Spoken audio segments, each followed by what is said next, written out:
ఇది గీ వార్త మనకు కావాల్సింది. తెలంగాణపై దురాక్రమణ. ఈ నెల 28న మైత్రివనం చౌరస్తాలో ఎన్టీఆర్ విగ్రహ కార్యక్రమంలో పాల్గొన్న ముఖ్యమంత్రి ఇక్కడి మహనీయులను వదిలి సీమాంధ్ర విగ్రహాలకు ఆరతి. రాష్ట్రాన్ని మళ్ళీ విషకవిలోకి నెడుతున్న కాంగ్రెస్ సర్కార్.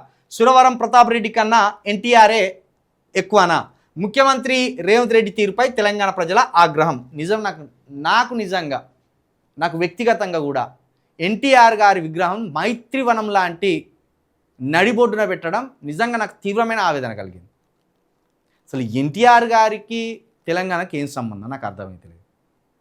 ఎన్టీఆర్ గార్డెన్స్ పేరునే మారవాలని ఎప్పటికప్పుడు మేము చర్చకు పెడుతున్నాం.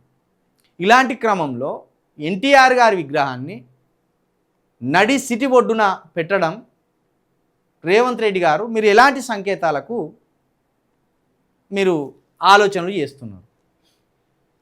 అసలు ఎన్టీఆర్ గారికి ఇప్పుడు కొత్తగా ఐడెంటిటీ కావాలా? ఎన్టీఆర్ గారు ఒక గొప్ప నటుడు. ఎన్టీఆర్ గారు ఉమ్మడి ఆంధ్రప్రదేశ్ని పాలించిన పాలకుడు. ఇది చరిత్రలో నిజం. కానీ తెలంగాణకు ఎన్టీఆర్ గారికి ఏం సంబంధం? ఎన్టీఆర్ గారి విగ్రహాలు ఇక్కడ పెట్టడానికి ఏం సంబంధం? కేవలం ఒక కులం ఓట్ల కోసం 4 కోట్ల ప్రజల మనోభావాలతోటి మీరు ఆడుకోదలుచుకున్నారా? కేవలం ఒక కులం కోసమే మీరు పనిచేస్తున్నారా ముఖ్యమంత్రి గారు రేవంత్ రెడ్డి గారు? ఆ ఒక్క కులం ఓట్లే మీకు ముఖ్యమా? 4 కోట్ల ప్రజల ఓట్లు మీకు ముఖ్యం కాదా? ఎవరు ఈయన?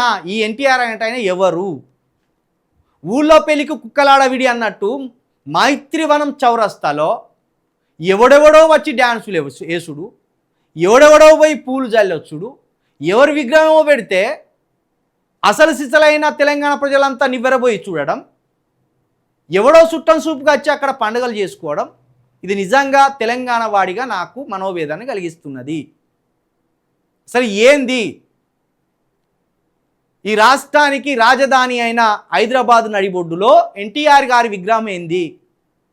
దీనికి ఎందుకంత అత్యుత్సాహం చూపుతున్నావు ముఖ్యమంత్రి గారు? మళ్ళీ చెప్పదలుచుకున్నాం మేము, కేసీఆర్ లాంటి వాడినే తీసుకుపోయి మూలను కూర్చోబెట్టిన ప్రజలు. తెలంగాణ సెంటిమెంట్ని వాడుకొని అధికారంలోకి వచ్చిన కేసీఆర్ గారు అదే తెలంగాణ సెంటిమెంట్ను వదిలేస్తే తీసుకపోయి ఫామ్ హౌస్లో కూర్చోబెట్టిన నిర్దాక్షిణంగా. తెలంగాణ రాష్ట్ర సాధనలో అగ్రగణ్యుడని చూడకుండా 14 సంవత్సరాలు తెలంగాణ రాష్ట్రం కావాలని కొట్లాడిండనేది దృష్టిలో పెట్టుకోకుండా తెలంగాణ కోసమే పార్టీని పెట్టి తెలంగాణ కోసమే ఫైట్ చేసిన వాడని కనీసం ఆలోచన చేయకుండా ప్రజలు కేసీఆర్ గారిని గిట్ట తీసుకుపోయి ఫామ్ హౌస్లో కూర్చోబెట్టింది. ఆఫ్టర్ ఆల్ మీరెంత, మీ పార్టీ ఎంత? ఆఫ్టర్ ఆలే రేవంత్ రెడ్డి గారు ఎంత? రేవంత్ రెడ్డి గారి కాంగ్రెస్ పార్టీ ఎంత? తెలంగాణ ప్రజల గుండెల మీద తన్నుతావా నువ్వు? ఆంధ్ర నాయకుల కాంస్య విగ్రహాలు ఏర్పాటు చేసి తెలంగాణ ప్రజల మనోభావాలను దెబ్బతీస్తావా నువ్వు? మొన్ననేమో బాలసుబ్రహ్మణ్యం కాంస్య విగ్రహం అంటావు, అంతకుముందు ఇంకో ఆంధ్రుల విగ్రహాలు అంటావు, ఇప్పుడు ఎన్టీఆర్ గారి విగ్రహం తీసుకొచ్చి అక్కడ మైత్రివనం నడిబొడ్డున పెట్టినావు. ఇది తెలంగాణ ప్రజలను అవమానించినట్టు కాదా? ఒక్క కులం ఓట్ల కోసమే నీ తాపత్రయమా? ఈ హైదరాబాద్లో ఒక్క సీటు కూడా గెలవలే కాంగ్రెస్ పార్టీ. ఈ హైదరాబాద్లో ఆంధ్రాకు సంబంధించిన రేవంత్ రెడ్డి గారు ఇష్టపడే ఒక కులం ఓట్లు అక్కడో ఇక్కడో కొన్ని ఉన్నాయి. అవి నియోజకవర్గాలను గెలిచే స్థాయిలో లేవు. అది గుర్తుపెట్టుకోండి. కుక్కట్పల్లి కావచ్చు, జూబ్లీ హిల్స్ కావచ్చు, లేకపోతే లింగంపల్లి కావచ్చు, ఇలాంటి ప్రాంతాలలో ఏదైతే చంద్రబాబు నాయుడు గారి సామాజిక వర్గం ఉన్నదో అదంతా తెలుగుదేశం సానుభూతి పరులు. వాళ్ళ ఓట్లు 5-6 లక్షలు ఉంటాయా? ఉండయి. 1-2 లక్షలకు మించి ఉండయి. ఆ ఓట్లన్నీ కూడా ఒకటే నియోజకవర్గంలో లేవు. ఆ నియోజకవర్గంలో కొన్ని, ఈ నియోజకవర్గంలో కొన్ని ఉన్నాయి. అయితే ఇప్పుడు ఆ 1-2-3 లక్షల ఓట్ల కోసము 4 కోట్ల ప్రజల మనోభావాలతోటి నువ్వు ఆడుకోదలుచుకున్నావా? నీకు వాళ్ళే ఎక్కువ? ఆంధ్ర సెటిలర్ల ఓట్లే ఎక్కువనా? కేసీఆర్ గారు ఆంధ్ర సెటిలర్లను అక్కున చేర్చుకొని గుండెలో పెట్టుకొని అధికారంలోకి వచ్చిండు. చాకలి ఐలమ్మ కంటే నీ ఎన్టీఆర్ గారు గొప్పోడా? సురవరం ప్రతాపరెడ్డి కంటే నీ ఎన్టీఆర్ గారు గొప్పోడా? తెలంగాణ ఉద్యమకారుల కంటే గొప్పోడా? అసలు ఆయనకు మనకేం సంబంధం? ఆయన కొత్తగా వచ్చే కీర్తి ఏమున్నది? ఆయన మీద రాజకీయం ఎందుకు? హైదరాబాద్ చరిత్రను రూపుమాపే పని చేస్తున్నావా నువ్వు రేవంత్ రెడ్డి గారు? హైదరాబాద్ కీర్తించడానికి వచ్చే పని చేస్తున్నావా? ఖచ్చితంగా రానున్న రోజులల్లా తెలంగాణను అణువణువున నింపుకున్న మాలాంటి వాళ్ళ అధికారంలోకి వస్తే ఆంధ్ర నాయకుల ఒక్క విగ్రహం కూడా ఇక్కడ ఉండకుండా చేస్తాం మేము. ఆంధ్ర నాయకుల ఒక్క విగ్రహాన్ని కూడా ఇక్కడ ఉండనీయం. ఏమా గద్దర్ గారిని తీసుకపోయి ఆంధ్రాలో పెట్టుకోమాను, మా గద్దర్ గారి విగ్రహాన్ని పెట్టమాను, మా చాకలి ఐలమ్మ గారి విగ్రహాన్ని పెట్టమాను, మా సర్దార్ పాపన్న గౌడ్ గారి విగ్రహాన్ని అక్కడ పెట్టమాను, మా దొడ్డి కుమరయ్య గారి విగ్రహాన్ని అక్కడ పెట్టమని చూద్దాం. అరే ఇప్పటికీ ఆంధ్ర నాయకులు ఆనవాళ్ళని ఇక్కడ రూపుమాపే నాయకులు లేడు. అంటే ఎన్టీఆర్ బొమ్మ పెడితే ఓట్లు పడతాయా? మా ఓట్లు వద్దాం మీకు? చలో మీరు ఎట్లా అధికారంలోకి వస్తారో మేము కూడా చూస్తాం.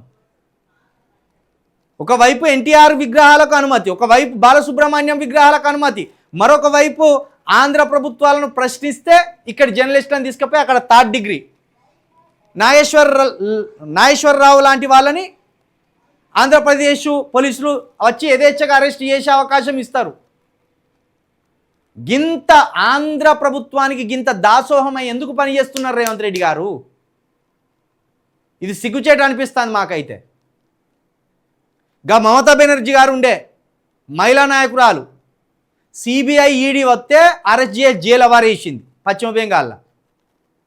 నిజంగా మన తెలంగాణలో జోలికి ఎవరన్నా ఆంధ్ర పోలీసు వాళ్ళు వస్తే అరెస్ట్ చేసి జైలు ఆ చెంచల్గూళ్ళనో ఆ చెర్లపల్లిలో. గంత ధైర్యమా? కేసీఆర్ గారు విజనరీ విజనరీ విజనరీ అనే చంద్రబాబు నాయుడికి 3 చెరువుల నీళ్లు దాగిపించి రాత్రికి రాత్రి తట్టా బుట్ట ఎత్తుకొని ఉరికిండు. గట్ట తరిమి కొట్టిండు కేసీఆర్ గారు. ఆ విషయంలో మేము కేసీఆర్ గారికి సెల్యూట్ చేస్తాం. ఎందుకంటే ఆ రోజు మేము ఆంధ్ర నాయకులని కంచెలి తరిమి కొట్టాలనే ఒక బలమైన సంకల్పాన్ని కలిగి ఉన్నాం. ఇంత తిప్పల పెట్టిన మనల్ని, రాష్ట్రం రాకుండా ఇంత అడ్డుపడ్డరు ఆంధ్ర నాయకులని ఆ రోజు అంత పౌరుషం ఉండే. ఆ పౌరుషాన్ని అర్థం చేసుకున్న కేసీఆర్ గారు చంద్రబాబు నాయుడిని రాత్రికి రాత్రి పరుగులు పెట్టించిండు, ఉరికిచ్చిండు. నువ్వేం చేస్తానో మళ్ళా రెడ్ కార్పెట్ బారిచి చంద్రబాబు నాయుడు ఏమనుకుంటాడో దాన్ని ఇక్కడ ఇంప్లిమెంట్ చేసే ప్రయత్నం చేస్తాను. ఇది మాకు బాధ కలిగిస్తుంది. తెలంగాణ ప్రజలు బాధపడ్డరే అనుకో. కేసీఆర్ గారికి ఫామ్ హౌస్ ఉన్నది, మరి నీకు ఫామ్ హౌస్ ఉన్నదో లేదో మాకు తెలియదు. నువ్వో ఫామ్ హౌస్ కట్టుకో, ఆడికి పోయి చక్కగా నువ్వు కూడా విశ్రాంతి తీసుకో. కేసీఆర్ గారు టీఆర్ఎస్ను బీఆర్ఎస్కు చేస్తేనే పోయి ఫామ్ హౌస్లో కూర్చున్నాడు. మరి నువ్వు తెలంగాణను మొత్తం ఆంధ్రాలకు అప్పచెప్పే ప్రయత్నం చేస్తాను, తెలంగాణ గుండెల మీద దాన్నే ప్రయత్నం చేస్తాను. ఇదెక్కడి పాపం? మేము చాలా మార్చాలనుకుంటున్నాం. ఇంకా ఈ తెలంగాణలో ఎక్కడెక్కడైతే ఆంధ్ర నాయకుల ఆనవాళ్ళు ఉన్నాయో ఆ ఆంధ్ర నాయకుల ఆనవాళ్ళను రానున్న రోజుల్లో టీఆర్ఎస్ పార్టీ అధికారంలోకి వస్తే ఖచ్చితంగా ఆ ఆనవాళ్ళను తుడిచివేసే ప్రయత్నం చేస్తాం. ఆంధ్ర ప్రజలంటే మాకు గుండెల నిండా ప్రేమ ఉన్నది, కానీ ఆంధ్ర నాయకులు చంద్రబాబు నాయుడు గారు, పవన్ కళ్యాణ్ గారు ఇలాంటి వ్యక్తులు తెలంగాణకు పచ్చి పచ్చి పచ్చి ద్రోహులు, పచ్చి వ్యతిరేకులు వీళ్ళు. కాబట్టి వీళ్ళను ఎప్పటికప్పుడు తిప్పి కొడుతూనే ఉంటాం, వీళ్ళ పార్టీలను బొందబెడుతూనే ఉంటాం, వీళ్ళ ఆనవాళ్ళను కూడా బొందబెడుతూనే ఉంటాం. ఎట్లా ఎన్టీఆర్ తెలంగాణకు సూటపోడైండు, ఎట్లా సీనియర్ ఎన్టీఆర్ గారు తెలంగాణకు సూటపోడైండు. పచ్చి వ్యతిరేకి తెలంగాణకు ఎన్టీఆర్ గారు, సీనియర్ ఎన్టీఆర్ గారు పచ్చి వ్యతిరేకి తెలంగాణకు. ఆయన మీద పర్సనల్గా ఏం కోపం లేదు, ఆయన పర్సనల్గా ఏం ద్వేషం ఆయన మీద లేదు. కాకపోతే తెలంగాణకి ఏం సంబంధమైన విగ్రహం? గింత యుద్ధ ప్రాతిపదికన ఎందుకో 2500 రూపాయలు ఇస్తలేవు మహిళలకు? గింత యుద్ధ ప్రాతిపదికన ఎందుకో 4000 పింఛన్లు వృద్ధులకు ఇస్తలేవు? గింత వృద్ధ ప్రాతిపదికన ఎందుకు 6,000 పింఛన్లు వికలాంగులకు ఇస్తలేవు? ఎన్టీఆర్ గారి విగ్రహం మీద ఉన్న సోయి 420 హామీలను నెరవేర్చడంలో ఎందుకు లేదు? మైత్రివనం దగ్గర పెడతారు. మైత్రివనం దగ్గర పెట్టను. ఏది జ్యోతిరావు పూలే ప్రజా పరిపాలన అని పెట్టింది కదా. జ్యోతిరావు పూలే గారి విగ్రహం ఎందుకో ఇంతవరకు ఏర్పాటు కాలే మరి? ఎందుకంటే బీసీ బిడ్డ, బీసీలకు ఆలోచన రావద్దు, బీసీలకు చైతన్యం రావద్దు. దాని మీద కవిత గారు 2 సార్లు కొట్లాడింది, ఇంతవరకు దానికి దిక్కు లేదు. కానీ ఎన్టీఆర్ గారి విగ్రహాన్ని మాత్రం ఏర్పాటు చేసింది. ఇది నిజంగా తెలంగాణ ఆత్మాభిమానాన్ని దెబ్బకొట్టడమే. తెలంగాణ ఆత్మగౌరవంతో రేవంత్ రెడ్డి గారు ప్రయోగాలు చేస్తున్నారు, రేవంత్ రెడ్డి గారు ఆడుకుంటున్నారు. కాబట్టి రేవంత్ రెడ్డి గారి ఆట కూడా మనము కట్టించవలసి ఉంటుంది. కేసీఆర్ గారికి పట్టిన గతే వచ్చే ఎన్నికలలో రేవంత్ రెడ్డి గారి ప్రభుత్వానికి పట్టబోతుందని కూడా మేము ముందుగానే హెచ్చరిస్తున్నాం. అది చేసి చూపిస్తాం కూడా.